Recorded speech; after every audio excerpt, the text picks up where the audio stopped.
Could a child's simple stand hold the key to a life-changing miracle? Welcome to Once Upon a Voice, where we bring you stories that touch the heart and soul. The sun was hot on the cracked pavement, and the noise of the city rolled like an endless wave, horns blaring, footsteps rushing, conversations spilling into the air. In the middle of it all sat a little wooden stand, uneven and worn. Painted with shaky letters, "Miracles for $1." Behind the stand sat a little girl, no older than 8. Her faded pastel dress, once white with soft stripes of color, had been washed so many times the fabric was thin. Her braids were neat but simple, tied with tiny elastics.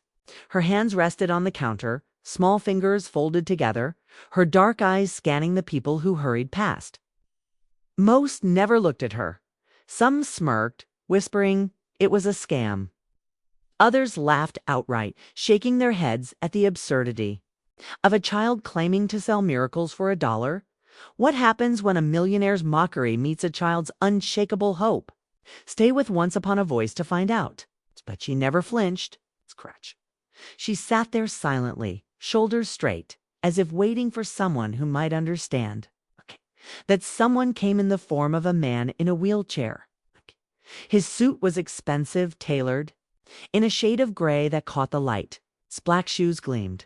Swatch, a thick gold piece that screamed wealth, flashed when he pushed the wheels forward.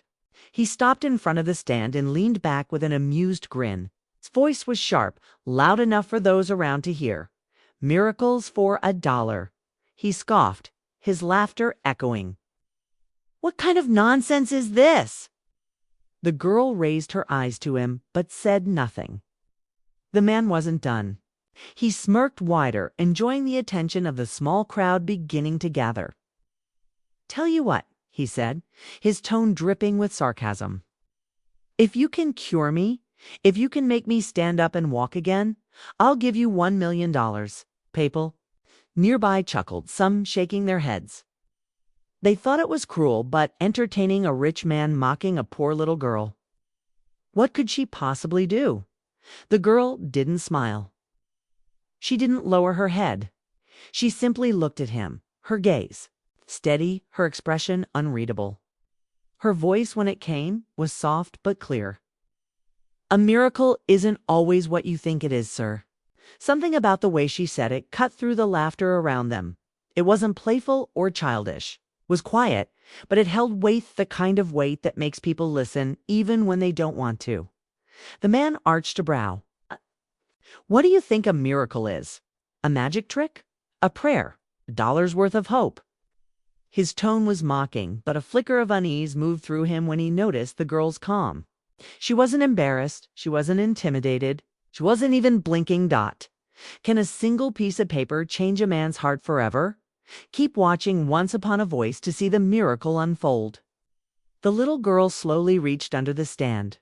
The crowd leaned forward, waiting to see what she would pull out, a trinket, a toy, some foolish trick. Instead, she laid a single folded paper on the counter. It was worn, the edges frayed. With small hands, she slid it toward him. He frowned and picked it up.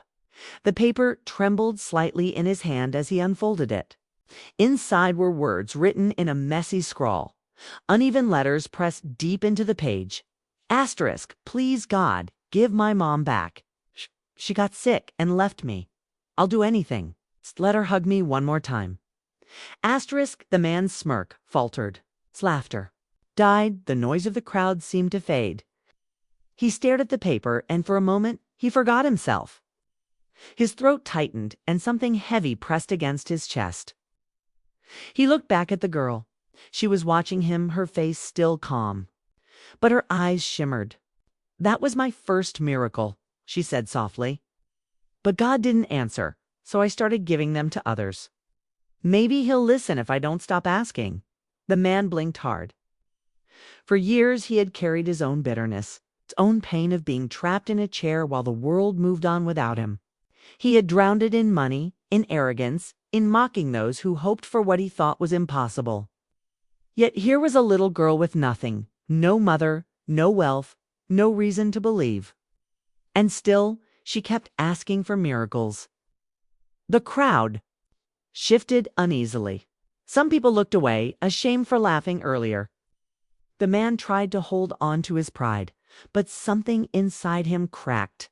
He gripped the letter, his knuckles pale, and for the first time in years, his eyes burned with tears. He could not blink away. The girl whispered then, just loud enough for him to hear. Sometimes, sir, the miracle isn't walking. Sometimes it's standing again on the inside. The letter trembled in the man's hand. He wanted to laugh again, to dismiss it as the scribbles of a child, but he couldn't. The words carved into that paper had sunk deep. Opening wounds he thought he had sealed long ago. His chest felt tight, his throat raw. And though he tried to steady his breathing, something inside him refused to be silenced. The girl sat quietly, her small hands folded on the counter. She didn't push him. She didn't demand anything. She simply let the silence weigh heavy between them, as though she already knew he was fighting a battle he'd kept hidden for years. Finally, the man's voice broke, uneven. You think this is a miracle? A letter? A prayer? No one answered. His eyes glistened as he stared at her, as if desperate for her to tell him it was all foolishness, so he could retreat back into his armor of pride. The girl tilted her head slightly. I think the miracle is that I'm still here, she said, softly. That even when I lost my mom, I didn't stop asking. I didn't stop believing. If I gave up, I'd have nothing left. But if I keep going, maybe someone else will get the miracle I couldn't. Her words pierced through him like glass. He thought of his own story, how he used to run, how he used to dance, how he used to live without limits until the accident stole it all away. Since then, he hadn't prayed, he hadn't hoped, had convinced himself it was easier to mock than to believe, easier to sneer at the weak than admit his own despair. And here was a little girl with nothing but loss, yet she still carried hope strong enough to share with strangers. He lowered his gaze, staring at his hands gripping the armrests of his wheelchair. His knuckles were white, his breathing ragged. For the first time in years, tears slid down his face. Not tears of anger, not even of pity. Tears of grief, raw and unrestrained. He wept for the man he used to be. He wept for the arrogance that had kept him chained even more than his legs. And he wept because a child had reminded him that brokenness was not the end. The girl's expression didn't change. She didn't gloat, didn't smile in triumph. She simply watched him, her big brown eyes steady and sad, as if she had seen this many times before. Slowly, she pushed a small jar toward him across the counter. Inside were a few crumpled bills and coins the miracles strangers had paid for. You don't owe me $1 million, she whispered. It's just $1, that's all. His hands shook as he reached for his wallet. For a man who had spent millions without thought, pulling out a single bill had never felt heavier.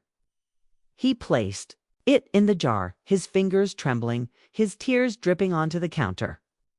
When he looked back up at her, something inside him had shifted. His pride was gone, his arrogance broken. What remained was raw, fragile, and strangely free. I don't know if I'll ever walk again, he said, voice breaking. But you gave me something today I thought I'd lost forever. The girl blinked. What? Hope, he whispered.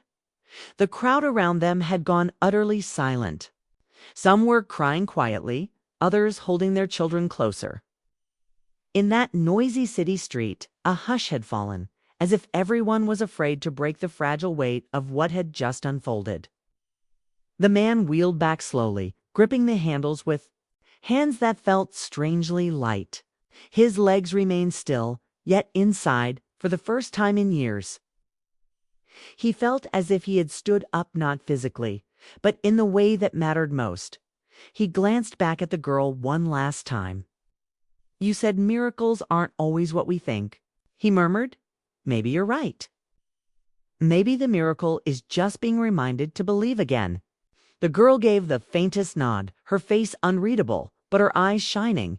She didn't promise him anything more. She didn't offer false hope. She simply sat there, a child behind a wooden stand, continuing her quiet fight to keep asking for miracles in a world that had given her every reason to stop. And as the man rolled away, wiping his face with the back of his hand, he carried something no doctor, no money, no success had been able to give him. Not a cure for his legs, but a cure for his soul. The crowd began to disperse, some leaving money in the jar, others touching the girl's shoulder gently as they passed. But she remained still, her hands folded once again, waiting for the next person who might come, not for tricks, not for games, but for the kind of miracle only a broken child who refused to stop believing could offer. Once Upon a Voice viewers, this story reminds us that true miracles come from the heart. If you enjoyed it, don't forget to give it a thumbs up and hit that subscribe button for more emotional, dramatic, and unexpected tales. Let us know in the comments where in the world you're watching from. We love hearing from all of you. Until next time, stay kind, stay curious, and keep watching Once Upon a Voice.